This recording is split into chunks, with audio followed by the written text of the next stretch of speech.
saya pengen jodoh nih, berarti saya harus puasa. Itu boleh, mungkin dilakukan. boleh. Jadi makanya puasa itu selalu ada hubungannya doa. Simpelnya ya, kalau di Kristen tuh puasa itu kesungguhan hati. Sebab kamu berpuasa untuk Tuhan, gitu. Puasa di agama Buddha itu lebih seperti kita bisa mengendalikan diri, Mas. Atasila ini untuk mengendalikan diri kita. Di Hindu itu menyebutnya adalah upawasa. Jadi upaya untuk mendekatkan diri dengan yang kuasa. Tetapi sejatinya ketika mulut ini tidak makan, tetapi hati kita menelan kebencian, apa artinya berpuasa? Gitu. Wow. Karena hati ini meskipun tidak terlihat, tapi ini sangat berdampak kepada lingkungan sosial. Seperti itu.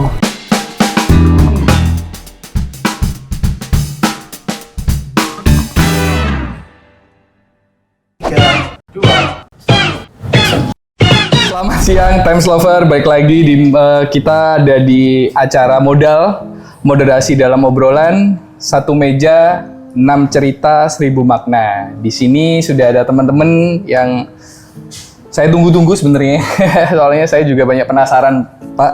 Di sini ada Pendeta Tikyo, Pak Tikyo. Terus di situ ada Mas Dharma. Terus di sini ada yang paling cantik, Kak Regina. Terus di sini ada Mas Firman. Sip, mantap. Kebetulan ini kan kontennya tentang puasa kan, Pak, Mas, Kak. Jadi kita akan sedikit bertanya tentang makna puasa dalam beberapa hal yang teman-teman atau jenengan ketahui terkait makna puasa Ramadan sendiri. Kalau dari kebetulan kan sekarang udah mulai menginjak akan puasa kan, Mas. Jadi dari Mas Firman aja dulu deh. Kira-kira makna Ramadan kali ini itu seperti apa sih? Puasa sebenarnya kenapa sih?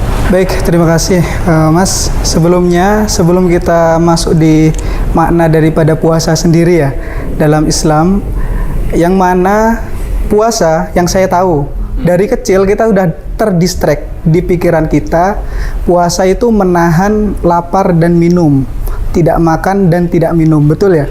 Nah, yang kedistract di pikiran kita seperti itu. Akan tetapi sejalan beriringnya waktu, saya mempelajari ilmu agama dan lain sebagainya, adalah 3 yang berkaitan dengan makna puasa di dalam Islam. Yang pertama yaitu kita harus menjaga perkataan. Yang kedua, menjaga perbuatan. Dan yang terakhir adalah menjaga hati. Karena hati ini meskipun tidak terlihat, tapi ini sangat berdampak kepada lingkungan sosial. Seperti itu. Apa yang dinamakan makna dalam perbuatan, kita harus menjaga perbuatan kita. Yang kedua, menjaga perkataan. Kalau sekarang mungkin bisa dikatakan bukan menjaga perkataan, tapi menjaga jari kita. Kalau dulu ada yang bilang kalimatmu atau perkataanmu adalah senjatamu. Kalau sekarang adalah jarimu adalah senjatamu, karena sudah eranya media sosial, komentar dan sebagainya. Oh, berarti puasa dalam pengendalian diri ini bukan hanya menahan ya, tapi secara upgrade modernisasi juga mengikuti ya. Zaman dulu kan belum ada karena itu di dalam Islam. Maka pentingnya kalau di dalam Islam itu ada pokok-pokok agama Islam, ada 4. Yang pertama Al-Quran, yang paling utama. Yang kedua Al-Hadis, yang ketiga ijma, dan yang terakhir qiyas. Qiyas ini adalah menemukan hukum yang belum ada kepada hukum yang sudah ada. Contohnya, kalau dulu gibah itu kan sudah ada, mengerasani istilahnya, menggunjing orang, itu sudah ada dari dulu. Maka hukumnya itu adalah haram. Maka sekarang adalah timbul bahwasanya komentar di media sosial bukan melalui mulut tapi melalui jari. Itu juga menyakiti hati. Nah, itu disamakan dengan yang konsep qiyas itu tadi. Maka sama hukumnya haram seperti menggunjing orang, seperti itu. Oke, siap, mantap Mas Firman. Nah, ini sekarang geser lagi ke Kak Regina sebagai perwakilan teman-teman dari Buddha. Benar, Kak, bisa dijelasin dong, di Buddha itu, saya juga penasaran kadang, di Buddha itu apakah ada puasa? Terus puasanya itu seperti apa sih? Oke, jadi tertarik saya coba untuk melakukannya. Boleh banget Mas, boleh banget. Kalau misalnya mau coba, boleh banget ini. Ya, gimana? Aku mau jelasinnya nih sedikit apa ya?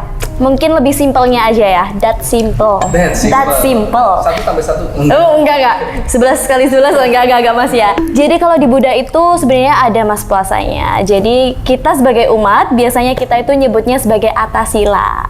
Atasila ini puasa setengah hari dan bener banget seperti yang tadi dikatakan sama Mas Firman juga bahwa puasa di agama Buddha itu lebih seperti kita bisa mengendalikan diri Mas.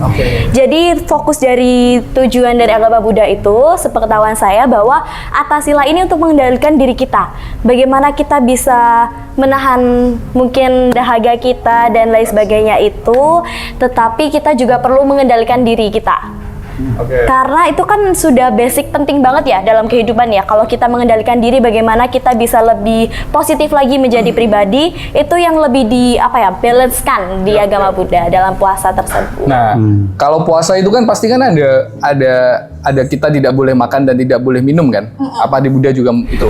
Jadi kalau di Buddha ini kita masih diperbolehkan untuk minum air mineral, Mas. Saja. Tidak air mineral saja sih, seperti minuman-minuman tetapi tidak mengandung susu. Tidak mengandung susu.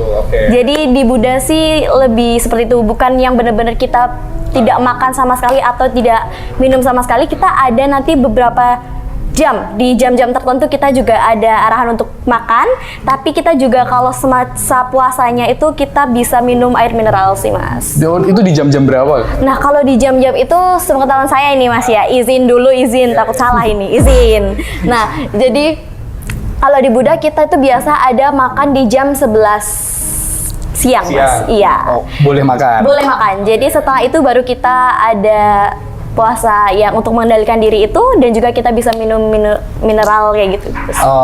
Berarti nggak ada yang saklek kalau di Islam kan mungkin di Islam tuh.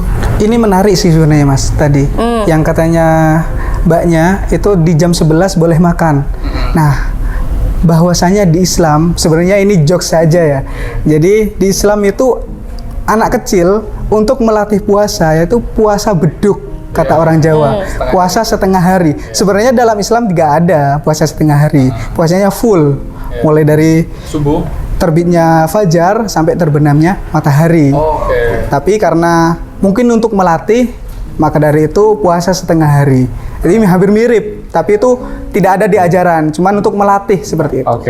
Siap, mantap Mbak Regina. Jadi kalau di makna Buddha itu namanya atasila, puasanya tetap dengan koridor pengendalian diri. Iya, jadi lebih terbalance-kan oleh pengendalian diri sih, Mas. Nah, sekarang ke Pendeta Tikyo. Saya juga penasaran ini, kalau di Kristen itu puasa itu apakah ada dan seperti apa?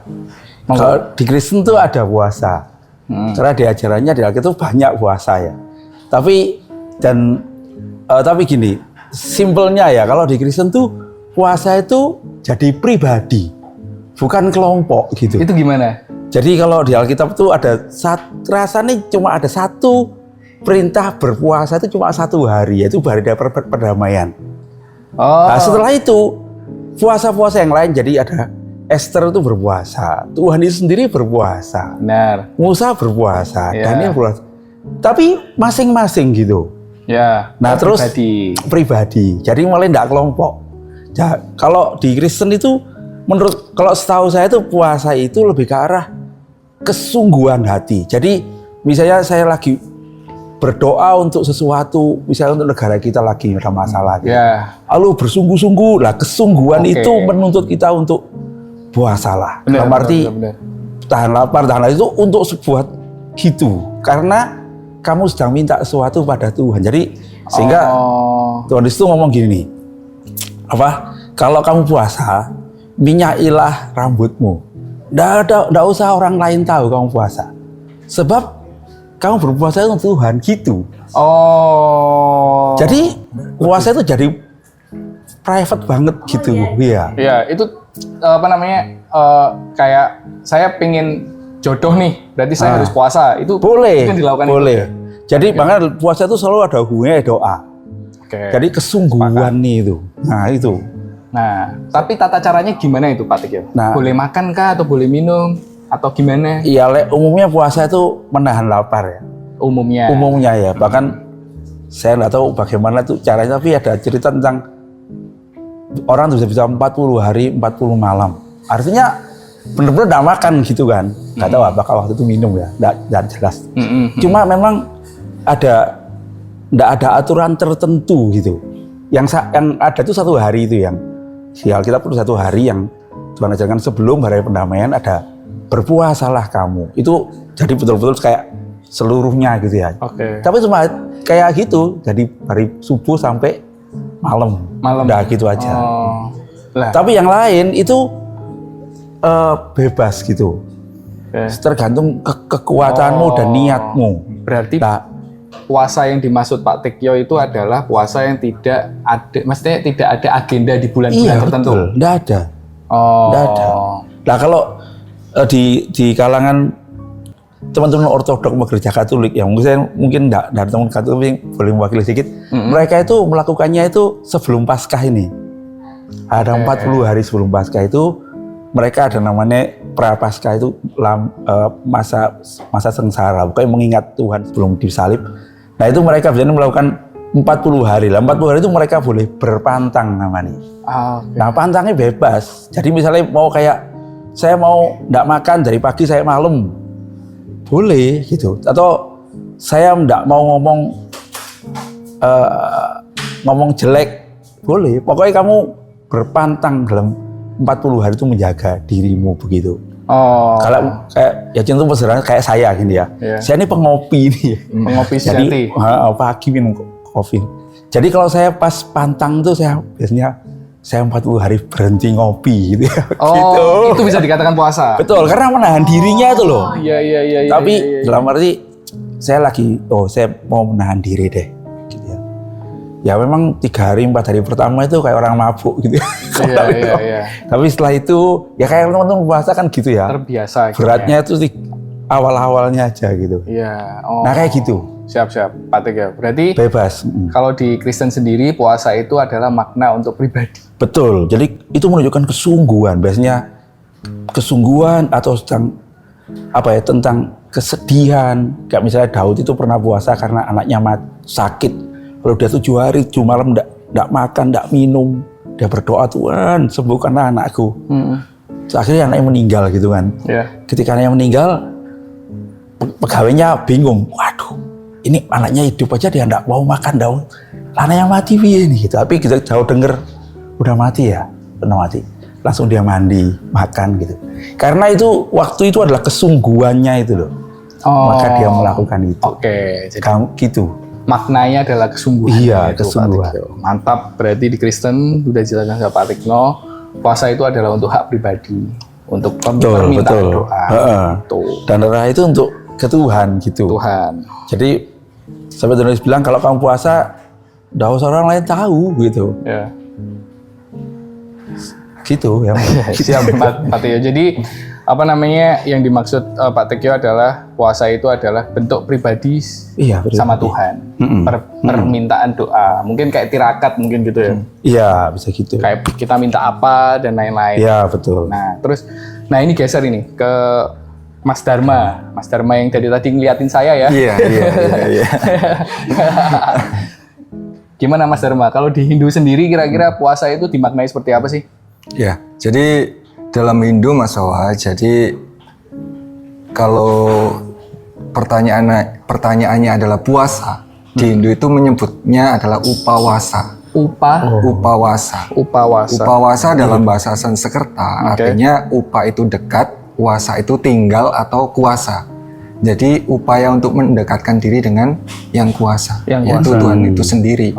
Lalu bagaimana tata cara untuk berpuasa? Sebenarnya dalam teks agama Hindu, dalam kitab Bhagavad Gita, itu bisa saya sebutkan ya Mas ya, izin ya? Siap, boleh. Jadi disebutkan itu begini, ia yang mengendalikan panca indera, pikiran dan inteleknya, hendaknya memusatkan kesadaran di tengah-tengah kedua alis matanya, sambil merasakan nafas yang keluar masuk, maka ia akan mencapai kesadaran tertinggi.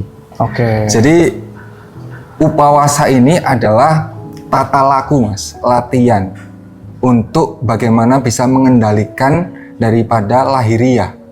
Pertama adalah lahiriah dulu. bagaimana ketika kita ini menjaga makan kita, karena Tuhan itu tidak ingin ketika orang berpuasa tahu-tahu menyiksa diri, full gak makan, akhirnya sakit. Makanya memang benar, tidak serta-merta tidak makan, tetapi mengurangi. Makanya jenis-jenis berpuasa dalam agama Hindu itu berbagai macam, Mas. Ada yang seperti Mbak Regina tadi, yang hanya boleh minum air putih, makan nasi putih, disebut puasa mutih. Ada yang tidak makan daging, itu juga ada, Mas. Lalu waktu untuk berpuasa, waktu untuk upawasa ini, ada yang menggunakan waktu di hari-hari suci.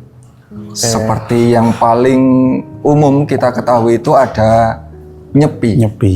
Nyepi ini itu ada 4 aturan yang harus dilakukan. Amati geni, artinya menahan hawa nafsu ini. Amati karya, tidak bekerja, Mas. Karya itu kan kerja, tidak bekerja. Amati lelanguan, tidak menikmati hal-hal yang sifatnya menghibur. Dan amati lelungan, tidak berpergian. Jadi 4 aspek itu yang harus dijaga. Makanya ketika disebut upawasa ini menahan lapar, ya boleh-boleh saja. Tetapi sejatinya ketika mulut ini tidak makan, tetapi hati kita menelan kebencian, apa artinya berpuasa kayak gitu? Wow. Sama saja kelaparan kayak gitu kan, Mas. Benar. Jadi bagaimana lebih kita itu pengendalian diri, tata laku untuk menuju mendekatkan dengan diri dengan Tuhan, sampai pada akhirnya kita menuju yuj atau yoga. Penyatuan terhadap Tuhan itu sendiri. Oke, berarti makna puasa dalam arti di agama Hindu itu adalah menahan dalam arti yang sesungguhnya itu tadi ya, Mas? Iya, lebih ke dalam. Lebih ke dalam. Iya. Oh, tapi untuk kalau nyepi itu kan pasti mulai dari turunnya matahari. Oh, waktunya ya, Mas. Waktunya, berapa lama? Berapa lama? Jadi kalau di Hindu itu lebih ke 24 jam, Mas. Nah, itu gimana, Mas? Kalau misal nyepi itu kan sebelum nyepi ada namanya Tawur Agung Kesanga yang ada ara-ara ogo-ogo, pawai ogo-ogo. Jadi orang biasanya setelah pawai ogo-ogo, maksimal ogo-ogo itu dibakar itu jam 12 malam. Startnya jam 12 malam itu berpuasa. Sampai ketemu jam 12 malam lagi. Bahkan yang lebih tinggi berpuasanya itu sampai tidak ngomong, Mas. Makanya pengendalian panca indera itu, penglihatan, tidak main HP apalagi, nonton TV enggak, makan jelas tidak. Kemudian berbicara. Makanya ketika saya berpuasa nih, Mas, di rumah, budaya berpuasa di rumah, tegur sapa itu enggak, Mas. Sama orang tua jalan ya diem-diem. Makanya nyepi ya. Makanya nyepi. Saya pingin loh menikmati nyepi itu. Wah, enak. Jadi memang tidak menggunakan HP, Pak. Tapi itu, Pak, harus berpuasa, tidak scroll TikTok itu gimana caranya kan ya? Benar. Iya. Saya pernah ngalamin nyepi di Bali. Wih, sudah pernah ke Bali, Mas? Sudah pernah. Saya melihat melihat langit itu sangat dekat. Terus saya setelah paginya itu adalah udara paling bersih. Soalnya hari itu shutdown semuanya. Iya, betul. Iya. Keren loh, itu bisa memberhentikan sehari dan nggak ngapa-ngapain. Itu menarik banget sih. Sebenarnya kalau dari POV Buddha pun itu juga sebenarnya hampir sama ya. Karena dulu Pertapa Siddhartha pernah menyiksa diri dengan tidak makan bahkan minum juga selama kurang lebih pokoknya lama banget lah, sehingga dia itu tinggal cuman kulit sama tulangnya aja gitu. Tapi dari situ sebenarnya bukan poin itulah yang dicari, bukan penderitaan itulah yang dicari, tetapi bagaimana kita bisa mengendalikan diri aja. Jadi itu adalah cara yang salah apabila kita memang benar-benar tidak makan atau tidak minum dalam jangka waktu yang sangat lama, tapi bagaimana kita bisa mengendalikan diri, kesadaran kita sendiri. Ingat ya, Times Lover, tidak semua umat itu yang rajin, yang bener tuh kayak gini. Mesti agama mesti dilakukan. Kadang tuh ada tuh, Mas, yang cheating gitu kayak. Iya kan? Mau ada ya, mokel. Iya, mokel. Makanya Pak Tigio tadi bilang. betul, yang lihat Tuhan. No? Iya. Tidak orang. Apa namanya? Di dalam Islam itu dijelaskan, Mas. Di dalam kitab Ihya Ulumuddin karangannya Imam Ghazali, bahwasannya hakikat puasa ini adalah ibadah yang tidak terlihat. Nah, ibadah yang tidak terlihat. Kenapa? Kalau misalkan di dalam Islam ada sholat semua orang bisa melihat.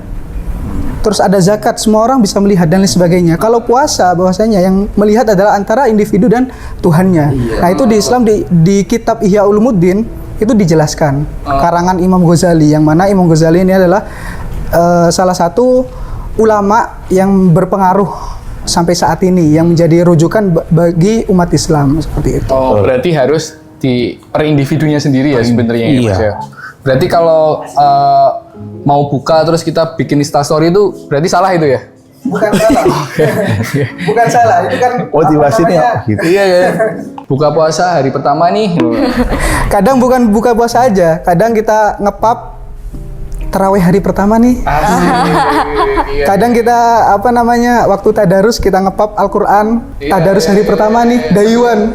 Emot nangis. Nah, sambil lemot nangis. Padahal itu foto udah tahun lalu. Itu juga kurang bener ya sebenarnya, Mas ya. Iya, sebenarnya lebih tepatnya bukan kurang benar, tapi hal-hal yang seperti itu bahwasannya untuk kita menjaga niat saja, untuk memotivasi teman-teman yang lainnya. Kan nggak tahu, misalkan ada teman muslim yang tidak ikut puasa tapi melihat Instastory itu tergerak hatinya. Oh, sekarang bulan Ramadan, saya tiba-tiba ke warung kaki lima. Benar. Yang mana warungnya itu kelihatan kakinya saja. Nah, warungnya ditutup kelihatan kaki. Nah, itu biasanya ada di bulan Ramadan.